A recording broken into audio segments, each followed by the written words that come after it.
Ya, kita berjumpa lagi di pelajaran polinomial atau suku banyak. Di sini kita akan menjelaskan tentang pengertian dan operasi polinom. Disimak baik-baik, nanti akan menjadi ilmu yang bermanfaat buat kalian. Nah, untuk yang pertama, tentang kompetensi dasar dan indikator dari pencapaian kompetensi yang akan kita bahas serta tujuan pembelajarannya. Selanjutnya, kita mulai dari apersepsinya terlebih dahulu.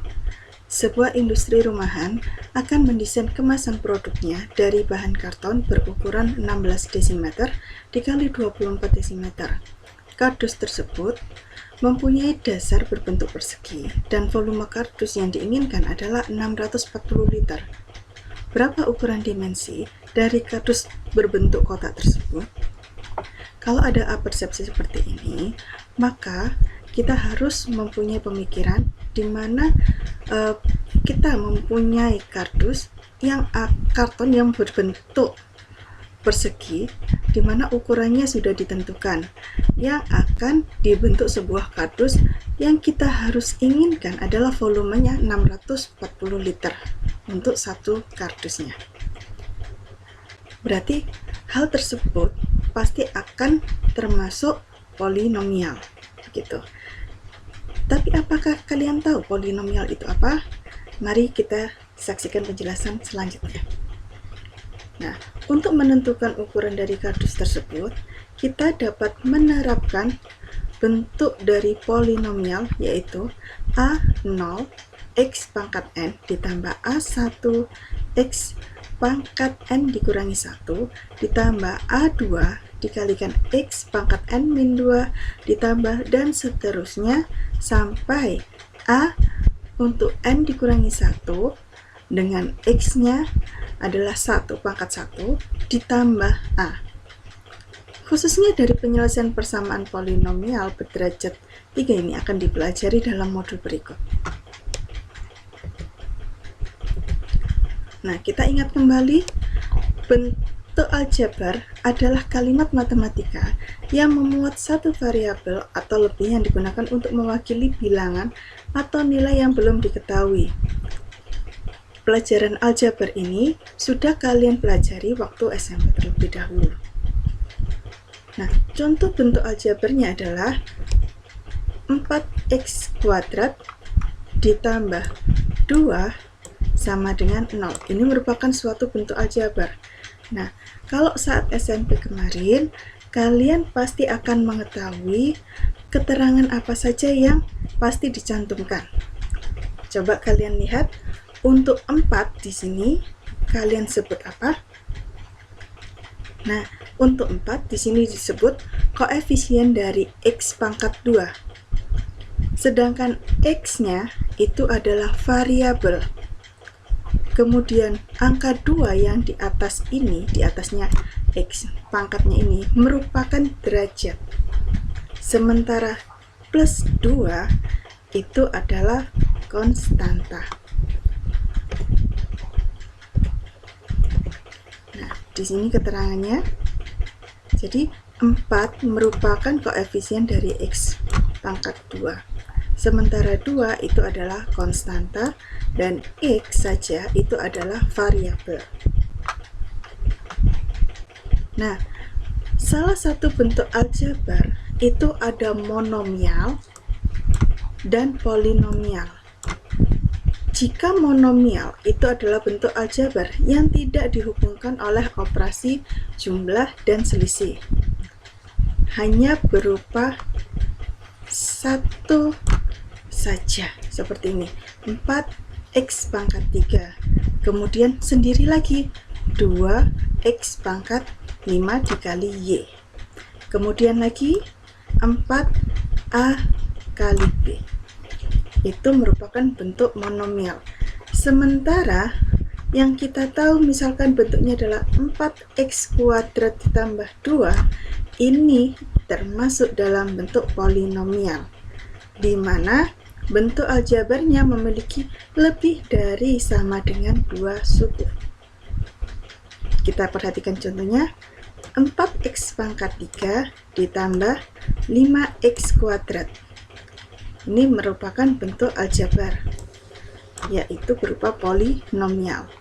Sementara kita punya lagi 5x pangkat 10 ditambah x pangkat 8 ditambah 4x kuadrat ditambah 2. Ini juga merupakan bentuk polinomial.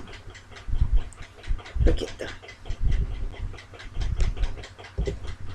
Nah, untuk polinomial sendiri kita perhatikan di sini polinomial atau suku banyak adalah suatu bentuk aljabar yang terdiri atas beberapa suku dan memuat satu variabel pangkat bulat positif. Di garis bawahi di sini pasti memiliki satu variabel, pangkatnya pasti bulat positif. Jadi kalau kita menjumpai polinomial tapi dia pangkatnya negatif, berarti itu merupakan bukan polinomial. Begitu. Kita perhatikan bentuk umum dari polinomial berikut.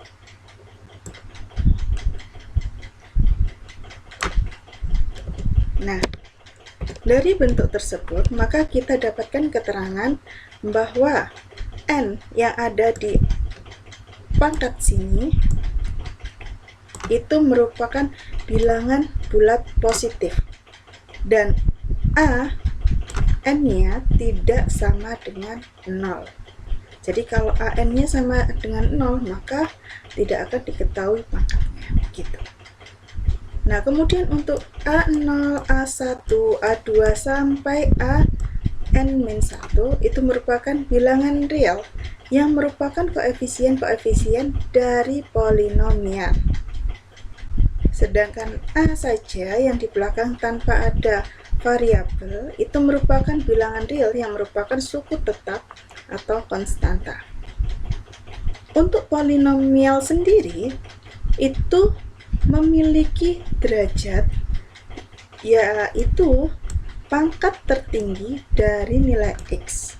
Jadi kalau di antara segini banyaknya, maka pangkat tertinggi untuk A0x pangkat n itu merupakan memiliki derajat tertinggi, yaitu n. Perhatikan contoh berikut ini. Susun suku banyak 5x ditambah 7 ditambah x pangkat 4 dikurangi 6x pangkat 3 dalam pangkat turun. Kemudian nyatakan suku-suku berikut koefisiennya, derajat, dan konstantanya. Pangkat turun itu merupakan, kita urutkan dari pangkat yang tertinggi hingga pangkat yang terendah. Nah, jadi ketika kita sudah memiliki persamaannya seperti itu, 5x ditambah 7 ditambah x pangkat 4 dikurangi 6x pangkat 3 dalam pangkat turun, maka dinyatakan dengan x pangkat 4. Karena pangkat 4 di sini yang paling tinggi, maka kita taruh di awal. Kemudian kita urutkan setelah pangkat 4 turun lagi, yaitu pangkat 3, maka negatif 6x pangkat 3 ditambah 0x kuadrat. Kenapa 0x kuadrat? Karena pada persamaan yang tadi itu tidak memiliki x kuadrat, maka di sini ditulis angka 0 sebagai koefisiennya. Ditambah 5x ditambah 7. Nah, di sini dijelaskan bahwa x pangkat 4 itu memiliki koefisien bernilai 1. Sementara x pangkat 3 koefisiennya adalah negatif 6. X kuadrat koefisiennya adalah 0, sedangkan x saja itu koefisiennya 5. Sedangkan 7 itu merupakan konstanta. Dilanjutkan lagi, untuk suku dengan pangkat variabel paling tinggi adalah x pangkat 4. Sehingga suku banyak tersebut memiliki derajat 4. Derajatnya itu dilihat dari mana? Dari pangkatnya. Begitu. Sudah. Untuk pengertian polinomial sampai di sini penjelasannya, maka untuk selanjutnya akan kita bahas tentang operasi polinomial. Gitu. Terima kasih sudah menyaksikan. Wassalamualaikum warahmatullahi wabarakatuh.